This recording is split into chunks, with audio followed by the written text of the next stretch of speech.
What's going on, everyone? Today we're going to be going through my round 7 AFL tips, and this is the week of Anzac round, so it's one of the biggest rounds on the footy calendar, so it's an exciting one, and it's starting on the Thursday.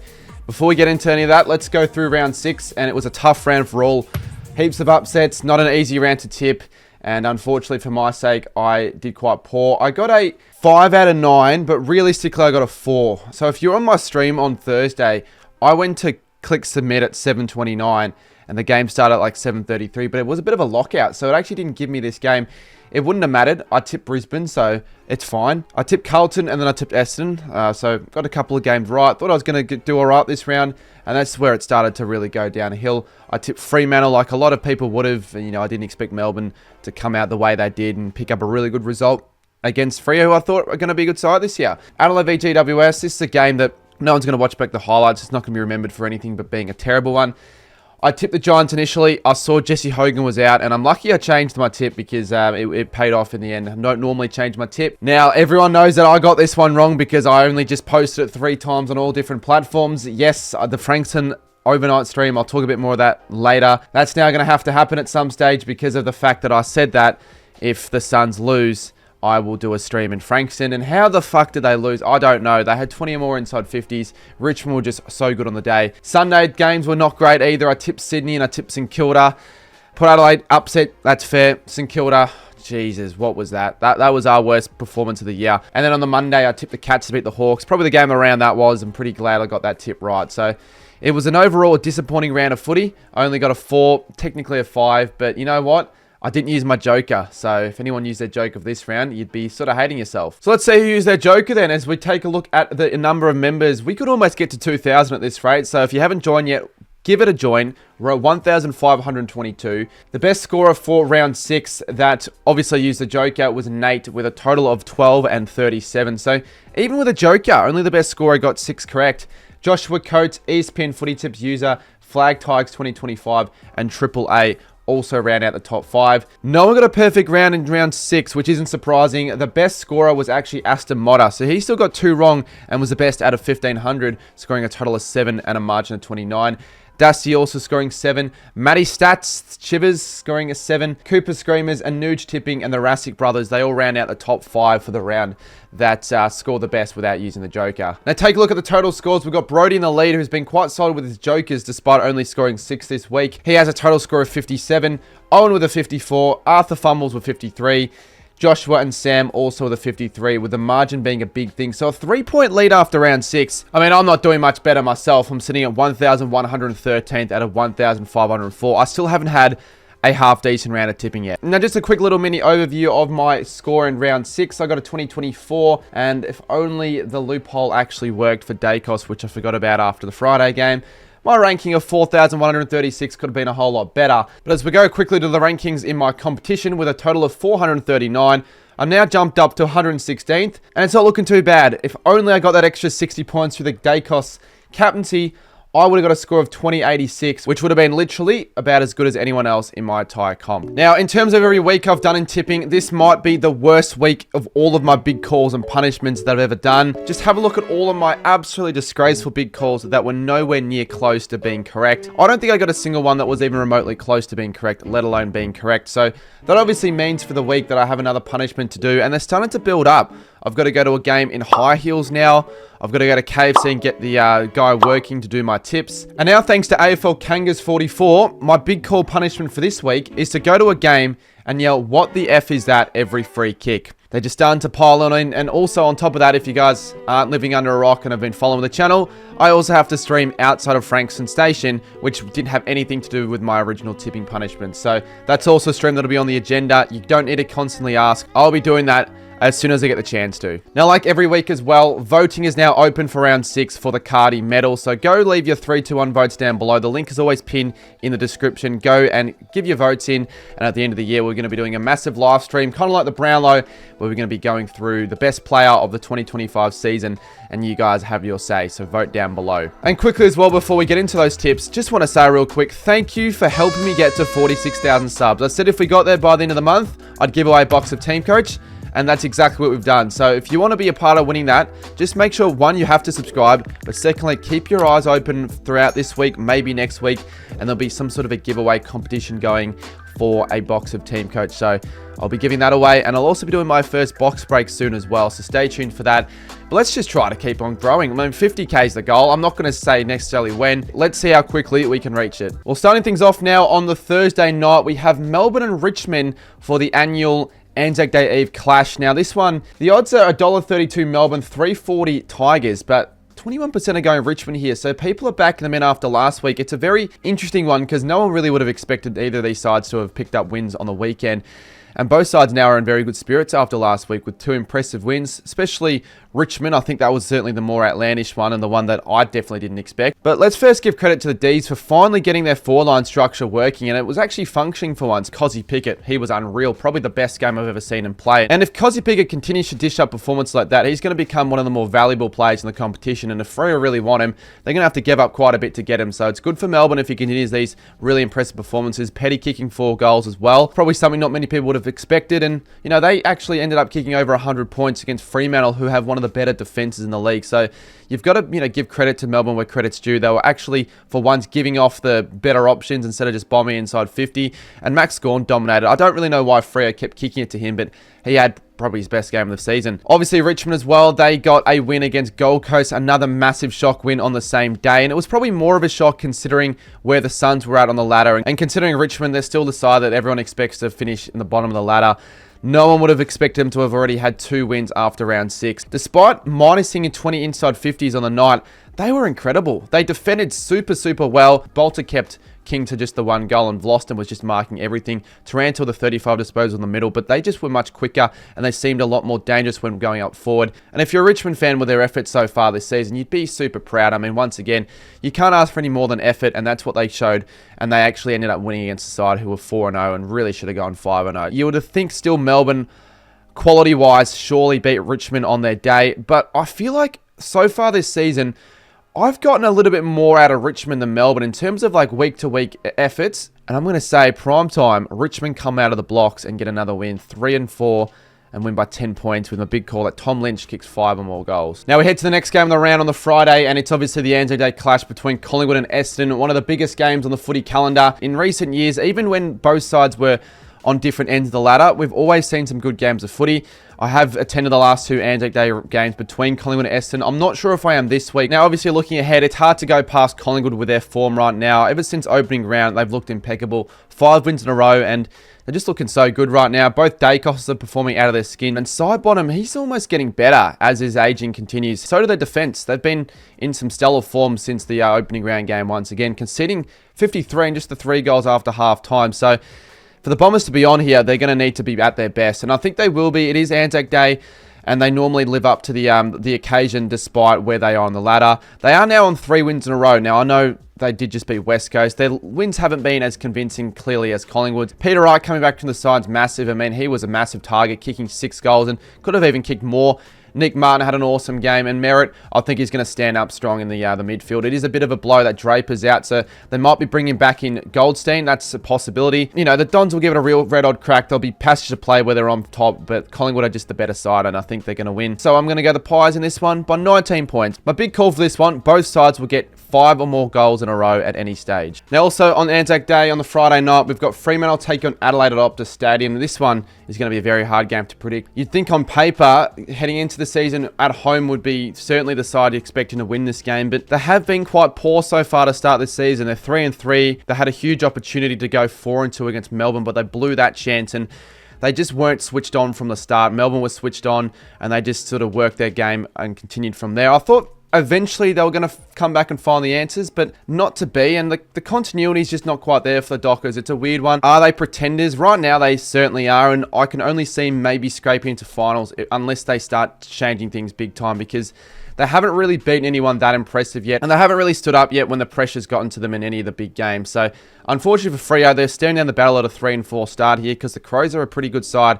And even though the game on the weekend against the Giants was one that anyone would forget, they'll take the 4 points there and move on, and they still won there at the end of the day. The conditions weren't great, but the Giants are a pretty good side. 52-34, it's not a scoreline you normally see with Adelaide this season. I think the conditions certainly will be a bit better at the Optus Stadium. I don't think I normally tip against the Dockers when they're at home, but I just see Adelaide being the better side. They're more capable, they're more dangerous when they have the footy. They just got a little bit more firepower in the contest, I reckon. So I just don't think the Dockers are that good, and I think once again it might be another one of those games where they just don't do quite enough, and the Crows are just a little bit better in a few areas, and that'll be enough. I think I'm going to go the Crows in this one. I'm going to go them by 7 points. My big call that Fremantle will record at 16 or more behinds. Now on the Saturday, we head to Marvel Stadium for St Kilda and Brisbane, and unfortunately after last week, all of my hope that I had for the Saints is now lost after a terrible effort. Nothing went well. There were probably no positive at all. No one really could stand tall and hang their heads high, honestly, except for maybe a few. Wilkie, maybe Higgins, Wanganeen-Rillera, Owens, and that's about it. When you look at the inside 50 counts as well, like that's a damning stat, 69-31. What was going on out there? It was boys against men, and the Bulldogs taught us a massive lesson. They were way too quick for us. And it goes to show maybe the Saints are a bit further down their road to progression than we all thought they were a few weeks ago. Now, obviously, the Lions were also poor on the weekend, but I feel like it's a little bit more excused. They're up against a very solid Collingwood side, and it was also a 5-day turnaround. I certainly expect a response from both sides, but more from the Lions. I think they're not going to want to dish up two really bad performances in a row. Neither are the Saints, though. The Ross line's certainly going to give the players a spray, and I feel like there'll be a few selection changes heading into this game. I think Isaac Keeler should be back into the side. The Lions just haven't lost simply against the Saints at Marvel since I think 2018. So I think overall, yeah, this is a pretty simple tip if we're going off recent form and what you'd probably expect heading into this game. The faith for the Saints isn't there, but I think you'll get a response. Brisbane by 22. My big call at Brisbane score 70 or more points in any half. All right, next up we have Saturday twilight. Port Adelaide take on North Melbourne. Just about as much of a lock of a week as you can get with this game, to be honest. But I'm not going to make any more stupid bets after last week, so let's just hold on to that one. Yeah, the Power, I think, certainly heading into this one with a lot of belief after some good wins on the weekend against Sydney, although there's a little bit of a worry in the last quarter. For the most part, though, they still deserve to win after a really impressive first half, which was enough that should have been a lead by more. Yeah, they've had some good, solid hit-outs now. They beat the Hawks, they've now beat the Swans, and 3-3, their season's looking to be back on track, and these are the sort of games they tend to take account for massively. If they're playing against the poorer sides at home, they are flat track bullies. So I think they're going to continue that form against North here. George Yardis is continuing his strong form and could be set for a big game against a pretty weakened North defense. Last week they considered 153. Are we seeing improvement from North? We thought we were against the D's when they played them, but ever since they've conceded massive scores every single week, and the effort seems to be getting worse and worse. They just let Carlton do whatever they pleased, especially in that last quarter. The last quarter was as concerning a footy as I've seen. Every inside 50 for Carlton just about resulted in a goal at one stage. I think 8 for 8 was what I saw at one stage. So they gave up in the last quarter in the worst way possible. You would have to hope that they respond in some way. I know it is at the Adelaide Oval, but just put in a bit more effort than that. Like, they've never won at the Adelaide Oval. I don't expect that changing whatsoever, but the fans just deserve a bit better, honestly. They deserve to see a little bit of a light at the end of the tunnel. At the moment, I'm struggling now to see where their wins come. I can't even see them beating Richmond. If they're dishing up performances like that, I'm going to go Port Adelaide in this game. I think it's a pretty easy one. I'm going them by 62 points, and I think for my big call, I'm going to say that Port Adelaide kick 5 more goals in every quarter. Now, Saturday night's going to be an interesting one. We've got GWS take on the Bulldogs in Canberra and Manuka Oval, and I think this game could go either way, given what we saw last week. Now, the Giants, I don't know what to say of that game. It was a weird one because they scored the 4 goals 10, but Adelaide only scored 7-10. Up forward, nothing worked. They were certainly missing Jesse Hogan, but you would have expected a little bit more output from players like, Aaron Cadman or a Callum Brown. Jake Stringer didn't give him enough. Jake Riccardi didn't give him enough. Look, it was a terrible game of footy. Let's just leave it at that. The conditions should slightly improve in Canberra against the Dogs, and the Dogs, they actually might be back now. They were out barking against the Saints. It was a massive win. They completely dominated. Even in that first quarter, it felt like they were still much better than us after we kicked a few early ones, and Bont returning, he was probably the best player all weekend. So they just controlled territory. They ran the ball much quicker, and their running was way too good for the Saints. They kept spreading in numbers and getting the easy goals out the back. They got a few of those easy goals. So, their midfield was humming. Obviously, the only concern for them was Darcy. And luckily, it's not an ACL, but it's still a bad loss. He's been their best player all year. And honestly, if Darcy wasn't injured, I probably would have tipped the Dogs here. But I just feel like it's going to be a little bit difficult to see where their goals are going to come from in a different environment at Canberra against a solid GWS outfit. And if Hogan's back, I think I'll be staying with my Giants tip. If he's not, I'm not sure if the calf strain's enough to be out for another week. I haven't seen yet the injury reports. Maybe I change to the Bulldogs. I actually really like what I saw, but sure, the Giants respond after last week. They're a quality outfit, a top 4 side for mine. I'm going to say they win by 11. And in blustery conditions you normally expect in Canberra, I'm saying there'll be a combination of 28 or more behinds for both sides. Now, heading into the Sunday games, we do have Gold Coast Sydney for the first one. It's at People's First Stadium, and it's a massive game for both clubs because they were both one of the bigger losers on the weekend, needing both big responses. Well, the Suns on the weekend, they just couldn't get their normal game going, and they left too much in the tank late. Richmond's transition work from defensive 50 to forward 50 was too much of a handle at times for the Suns. They couldn't stop it. And yes, ultimately, they did come back and almost won the game, but inaccuracy probably cost them in the end. Ben King was only kept to a goal, so Bolter held him down really well. And yeah, it was a disappointing game from the Suns, but surely they will bounce back at home. I think they're still one of the best sides in the comp when they're going well.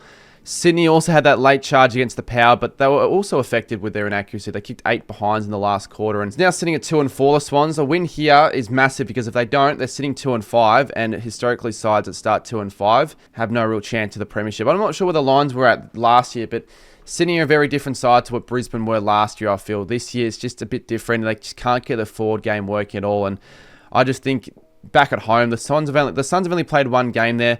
I think they just have too much quality for mine. I think they're going to be too quick. They're going to win that midfield battle. And I think back at home, the Swans are going to be searching for a few answers. And I think it's going to be a big Gold Coast win. I'm saying they win by 33 points. They'll be back to their best.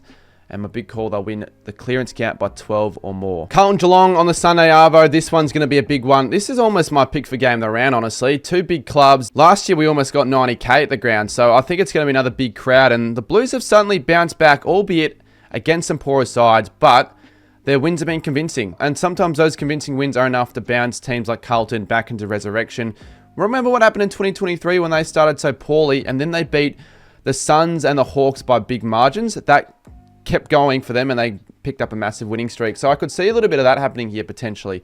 Hewitt, how good was he against the Roos on the weekend? He's continuing to impress with an awesome season. They did record their highest score since 2012. So I think from that they'll have heaps of belief. I know North Melbourne was super poor, but and for them, it wasn't a win that seemed to have taken much out of them. They looked like they could have kept going for another 2 quarters. In that last, it was way too easy for them. However, the task this weekend is a much more difficult one because nothing much comes more difficult than playing against the Cats, who worked tirelessly against the Hawks. The Cats are looking so strong this season now. They're looking like a premiership quality side. They coached so well and was super solid against the Hawks with their forward 50 pressure especially. Like Sean Manor, he kicked 3 goals. He was the match winner, you know, providing those tackles inside 50. Same with the likes of Stengel and Myers, who's going to be a big out this week, honestly, because his ball use and his pressure was elite. Smith and Holmes were massive. Smith obviously been good every week. And Holmes, his run and drive inside the forward 50 and his ball use and meters gain is just, you know, second to none. So the Cats, they're going to have a lot of weapons heading to this one against the Blues. Now, in saying all that, though, I know the Cats have been the better side this season and should win. I feel like we could see a Carlton upset. You know, there's a 9-day break they're having off a pretty easy win. Geelong are coming off a 6-day break off a really hard-fought win. Massively high-pressure game when the footy was hot for the whole contest. There could be a few sore bodies heading to this one, and Carlton might come out a little bit hotter early on, which could be enough to hold on to a win. So I'm going to say they take a big scalp. They need a big scalp if they want to resurrect their season, which so far, don't know if it's going to happen. But I'm going to go against the grain with this one, and I'm going to tip the Blues by 21 points. A few Blues fans are going to like me for this one, but a few Cats fans are going to hate me as well. I'm saying the Blues win by 21, with my big call. Walsh has 30 or more disposals and 2 or more goals. And we end off the round with a bit of a doozy here. Hawthorn West Coast at Marvel. Yeah, not much really to talk about with this one. You don't really need to be providing too much analysis to see who's winning this one. The Hawks are $1.04 favourites, and even though they lost their last 2 games, I thought against the Cats they could have easily won. Were they the better side on the day? I don't think they were, but geez, they had a few opportunities that they let slip, especially when kicking for goal early. And some of their passes and execution was poor. I know Sicily had chances late. He just couldn't get his hands to it, unfortunately. He could. He just couldn't stick the mark. So I think they'll address a few of those things, but they're playing West Coast this week, so I don't think they need to be too worried. They'll most likely punish them, even though this game is played at Marvel. I'll give credit to West Coast where credit's due. They came out with a heat against the Bombers early on, and they provided a good contest. Essendon were always going to come back, and unfortunately for West Coast's sake, they came back enough to get a win. lack of composure late to Liam Ryan especially possibly cost them that win as well. So they had some chances late, the Eagles. They just didn't stand up in the big moments, and unfortunately the task is much harder away from home against Hawthorn. I'm not going to say anything silly here because you just never know what might happen. Remember what happened in 2023 between the Dogs and the Eagles. No more stupid bets for now. It's not like if the Eagles win here, I'm going to go and do an overnight stream in Alice Springs or anything like that. But I think it might be a competitive game from the Eagles, a little bit more than we think. They might be in the contest for longer, but Hawthorn, they're just too good. So I'm going to say they win still comfortably by 52 points in the last game of the round. A big call that 5 different Hawks plays record 3 or more goals. Now, just quickly overviewing the round for the tips here for Anzac round. We have Richmond, first upset call of the round by 10. Collingwood, then Adelaide, then Brisbane, Port. The Giants, however, that's subject to change. If the Giants don't field Hogan, I think the Dogs might win. We've got Gold Coast, Carlton in another upset, and of course Hawthorn to finish off the round. So let me know down below your tips and drop your big call punishments in the comments. I've made sure to submit for the week as well, so no more stupid forgetting to tip the first round. But until then, we'll see you soon. I got a heap of videos coming out this week, actually 5. So stay tuned for the 5 videos and hit that subscribe button. Look out for the Team Coach giveaway also.